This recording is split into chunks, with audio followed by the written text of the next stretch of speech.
"Play the recording again," the prosecutor said, nodding toward the courtroom's speaker system. "Mrs. Roussel, I need you to listen carefully and tell us if you recognize anything about this caller's voice." I'd been asked to attend that preliminary hearing simply as the victim's mother. A formality, everyone assured me. Standard procedure while the district attorney's office tried to build a case against an unidentified driver who'd killed my 12-year-old son 11 months earlier and vanished into the night. The recording started. A man's voice, breathless, panicked, giving an address, describing a boy lying motionless in the road. "Please hurry," the voice said. "Please, someone needs to get here right now." I recognized that voice before the caller finished his second sentence. I'd heard it every single morning for 16 years, murmured against my ear, calling out from another room, laughing at some joke only the two of us understood. It was my husband. I sat in that courtroom, my hands gripping the edge of the wooden bench, staring straight ahead while an entire room of strangers waited for my answer. And I understood in that exact moment that the man I'd been grieving alongside for nearly a year had been lying to me since the night our son died. My name is Delphine Roussel. I'm 41, a hospice nurse outside Baton Rouge, and this is the story of how a single anonymous 911 call, buried for nearly a year, revealed that my husband had been present the night our son was killed and had said absolutely nothing about it for 11 agonizing months. The night everything changed. Our son, Teo, was 12 years old, riding his bike home from a friend's house on a quiet residential road just after 8 in the evening, the kind of ordinary errand he'd made 100 times before without incident. He never came home. I called Matthias first when Teo didn't show up by 9, assuming he'd simply lost track of time the way 12-year-old boys often do. Matthias didn't answer, which I attributed at the time to his business trip, a 2-day supply logistics conference in New Orleans he'd left for that same morning. By 10, I'd called the police, my voice shaking with a fear I hadn't fully allowed myself to feel until that exact moment. By midnight, 2 officers stood in my living room, their expressions carrying the particular gentleness reserved for delivering news no parent should ever have to hear. "We found him on Ash Grove Road," one officer said. "He didn't survive the impact. I'm so sorry, Mrs. Roussel." The investigation stalls.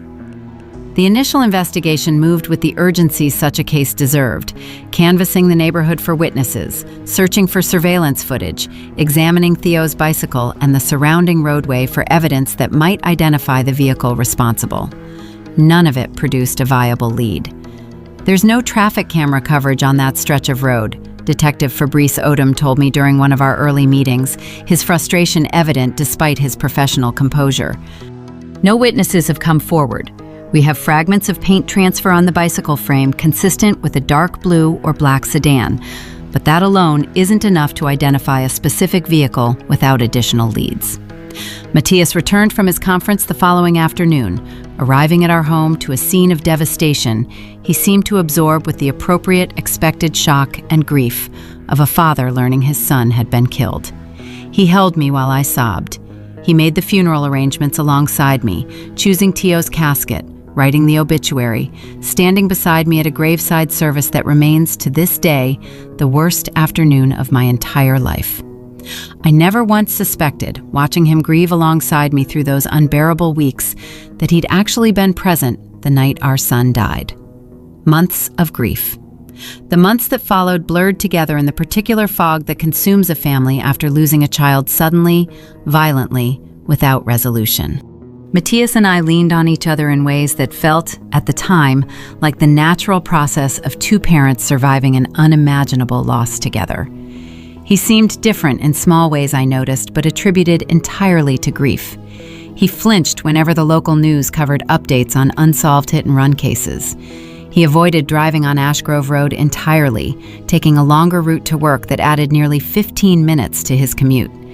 He grew unusually attentive to Detective Odom's periodic case updates, asking pointed questions about forensic timelines and evidence processing that struck me, in retrospect, as more specific than ordinary parental concern would typically produce. "You seem really focused on the investigation details," I told him once, around the 4-month mark, noticing him reading through a printed case update with an intensity that felt slightly disconnected from his usual emotional processing style. "Is there something specific you're worried about?" "I just want them to find whoever did this," he said. "I want justice for Theo. Is that strange to you?"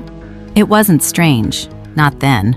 I had no reason to interpret his intensity as anything other than a grieving father's desperate hope for accountability. The anonymous call. What I didn't know, what nobody in my family knew, was that on the night Theo died, an anonymous caller had contacted 911 from a prepaid phone, reporting the accident scene in careful, panicked detail, before disconnecting without providing a name.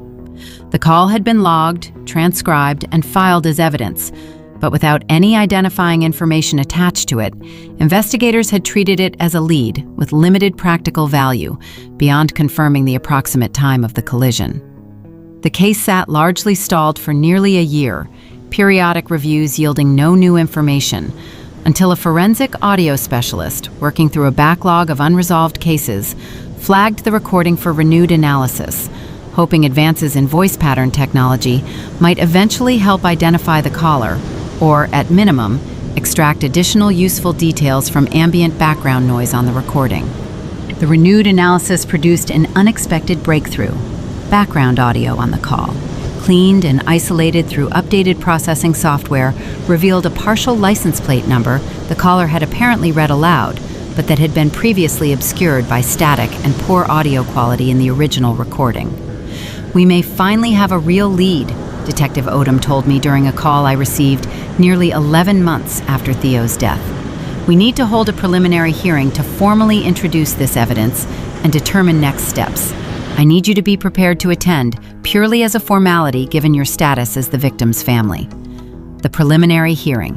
I sat in that small courtroom on a humid Tuesday morning, Matthias beside me, both of us dressed in the careful, somber clothing that had become our default over the past 11 months, whenever anything related to Theo's case required our presence. The prosecutor, a methodical woman named Corrine Ashworth, explained the newly recovered evidence to the presiding judge, describing the partial license plate detail extracted from the anonymous 911 call's background audio. "We'd like to play the recording for the record," she said, "and ask the victim's mother, present in the courtroom today, if she recognizes any details that might assist in identifying the caller, given her familiarity with the immediate neighborhood and its residents." I nodded, prepared for what I assumed would be an uneventful formality, listening for background sounds, perhaps a familiar dog barking, or a neighbor's distinctive car engine. Anything that might help pinpoint exactly where the caller had been standing when he made that call. The recording began playing through the courtroom speaker system, and within the first several words, my entire body went cold, recognizing the voice. 911, what's your emergency?" "There's been an accident," the caller said, his voice tight with panic. "A kid on a bike on Ash Grove Road near the intersection with Birchwood. He's not moving. Please, someone needs to get here right now." I knew that voice instantly, completely, the way you know the voice of someone you've shared a bed with for 16 years, someone whose specific cadence and breathing patterns have become as familiar to you as your own heartbeat. It was Matthias. I sat frozen in that courtroom, my hands gripping the wooden bench beneath me, my mind refusing to process what my ears had just confirmed with absolute certainty. Beside me, Matthias sat rigid, staring straight ahead, his jaw clenched in a way I now understood, retroactively, as something far more significant than ordinary grief. The judge's question. "Mrs. Roussel," the judge said, noticing my visible distress, "do you recognize anything about this recording that would be helpful to the investigation?" I opened my mouth to answer, my mind racing through 11 months of memories, reconstructing every strange behavior, every avoided road, every unusually intense question about case details, understanding suddenly and completely that none of it had been ordinary grief at all. It had been guilt. "I need a moment," I finally managed to say, my voice barely steady. "I need to speak with the prosecutor privately before I answer that question." The judge granted a brief recess, and I found myself standing in a small side hallway with Corrine Ashworth, my entire body shaking with a rage and horror I couldn't yet fully articulate. Telling the prosecutor, "I recognize that voice," I said, my words coming out clipped, mechanical, the only way I could manage to speak the truth without completely collapsing. "It's my husband. That's Matthias's voice on that recording." Corrine's expression shifted immediately from routine procedural focus into something far sharper. "Are you certain?" she asked. "This is an extremely significant claim, Mrs. Roussel. I need you to be absolutely sure before we proceed." "I've been married to that voice for 16 years, I said. "I have never been more certain of anything in my entire life. My husband made that call. My husband was there that night when our son died, and he never told me. He never told anyone." Confronting Matthias. I confronted him that same afternoon back at our home, my body still trembling with the adrenaline of what I'd just realized in that courtroom. "I know it was you on that recording," I said, standing in our kitchen, unable to sit still, unable to process the magnitude of what I'd discovered without moving. "I know you made that call, Matthias. I need you to tell me exactly what happened that night, right now, or I swear to God, I don't know what I'll do." Matthias's composure finally shattered entirely, his face crumpling into an expression of anguish I hadn't seen from him since the initial days after Theo's death. "I've wanted to tell you for 11 months, he said, his voice breaking. "I didn't know how. I was terrified of what it would do to us, to what was left of our family." "What happened?" I demanded. "Where were you? You told me you were in New Orleans for a conference. You told me that for 11 months. "I wasn't in New Orleans," Matthias said, sitting down heavily at our kitchen table, unable to meet my eyes. "I was seeing someone, Delphine, a woman named Roxanne. It had been going on for almost a year. I told you I was at a conference because I was actually with her, at a rental property just outside town, close enough to Ash Grove Road that I sometimes drove that route to avoid running into anyone we knew." I felt the ground tilt beneath me, absorbing simultaneously the revelation of an affair and the far more devastating context surrounding it. "You were having an affair," I said slowly. "The night our son was killed, you were with another woman, and you happened to witness the accident." "I was driving back to drop her off before heading toward what I'd told you was my early flight home," Matthias said. "I saw the car hit him. I saw the whole thing happen right in front of me. The driver didn't even slow down. I pulled over immediately, called 911 from a burner phone I'd been using to communicate with Roxanne, gave them the location, described what I saw." "Why he ran. Why didn't you stay?" I asked, my voice rising with a fury I hadn't fully accessed until that exact question. "Why didn't you wait for the police? Why didn't you tell them everything you saw, everything you knew, instead of running away and calling anonymously?" "Because if I stayed," Matthias said, tears now streaming freely down his face, "the police would have asked why I was there, on that road, at that time. They would have discovered Roxanne. They would have discovered the affair. I panicked, Delphine. I made the single worst decision of my entire life in the span of about 90 seconds, and I've regretted it every single day since." "You saw the car that killed our son," I said, the full horror of the situation finally crystallizing completely. "You saw the driver. You had information that could have identified who did this.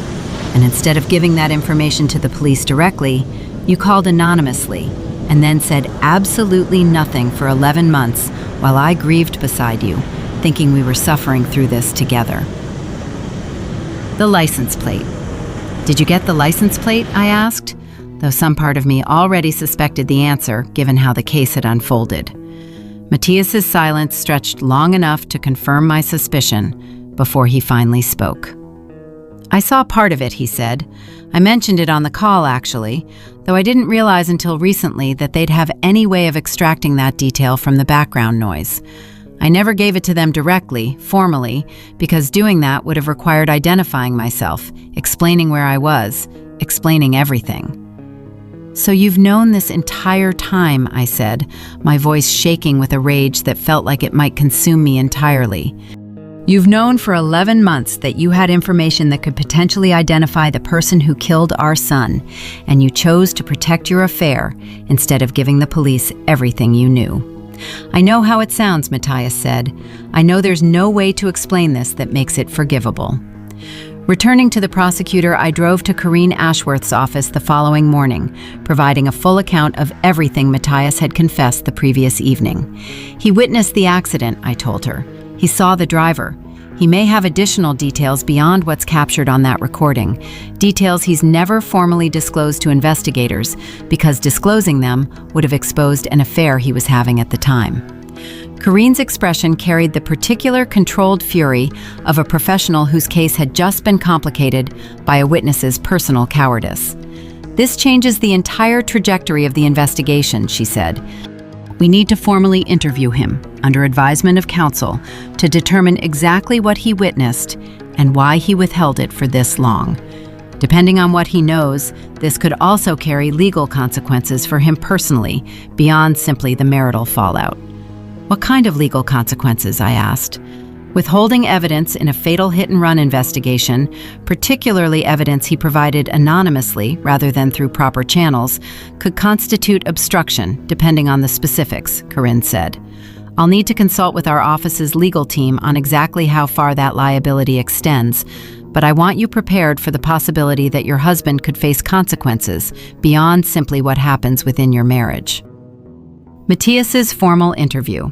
Matthias retained an attorney, a careful, measured man named Foster Kessler, before submitting to a formal interview with Detective Odom and Corrine's office regarding everything he'd witnessed the night of Theo's death. The interview revealed additional details he'd never shared even with me, memories he'd apparently suppressed or deliberately avoided articulating even to himself over the preceding 11 months. He described the vehicle as a dark blue sedan, likely a mid-2010s model based on its body style, with a partial license plate beginning with the characters he'd unconsciously read aloud during his panicked 911 call. Combined with the forensic paint analysis from Theo's bicycle and additional vehicle registration searches, investigators narrowed the pool of potential matches down to a manageable list of registered vehicles within a reasonable radius of the accident scene. Identifying the driver. 3 weeks after Matthias's formal interview, Detective Odom called with news that finally, after nearly a year of investigative dead ends, identified a specific suspect.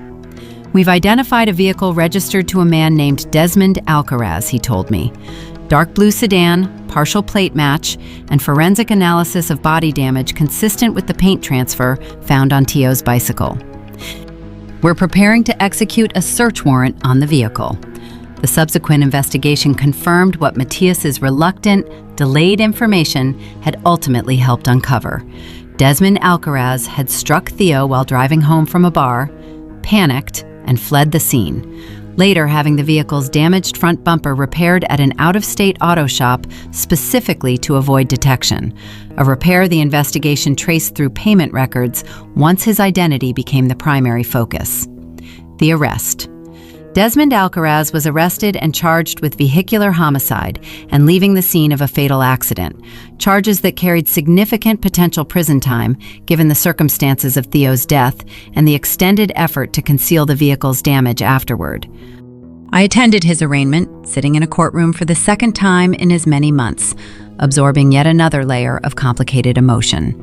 Relief that an actual, accountable person had finally been identified, combined with a persistent fury that this resolution had taken 11 additional months longer than necessary, entirely because my own husband had prioritized protecting an affair over providing timely, complete information to investigators. Confronting the marriage. The revelation about Matthias's affair and his subsequent silence about witnessing Theo's death fundamentally altered every aspect of our marriage in ways that extended far beyond simple infidelity.